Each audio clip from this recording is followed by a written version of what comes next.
एक हादसा पेश आया और हादसा भी ऐसे पेश आया जियो टीवी ने इन पे हमला कर दिया।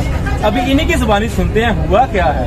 और उसकी वजह से थोड़ी सी चोट आई, खून निकला और पीछे सर पे वो वेन जो है वो इस वजह से कॉलर नेक लगाना पड़ा। तो उसके बाद फिर मैं हॉस्पिटल गई और इंजेक्शन वगैरह लगाए और फिर मैं सीधा जमान पर कर फिर दोबारा लाहौर की बारी आएगी। अच्छा, फिर आने वाली? हाँ जी आनी है। मैम ASA TV के लास्ट में क्या बोलेंगे आप? ऐसे टीवी आप लोगों ने मुझे इस हालत में भी नहीं छोड़ा, मानती हूँ आप लोग। Keep it up. अब आपका काम तेजी से जारी। इमरान खान को तुमता से जिताना अब आपका फर्ज है। आज जो KPK ने किया, आज जो पेशावर ने किया, क्या लगता है आपको पिंडी क्या करने वाला है? अच्छा, आज मैं नादिया खटक से नारे नहीं सुन सकता क्योंकि आपकी कंडीशन ऐसी है। आज आप कोई पैगाम देंगी? जैसे अभी मैं पेन तो बहुत ज़्यादा है, लेकिन जो हमारा इस वक्त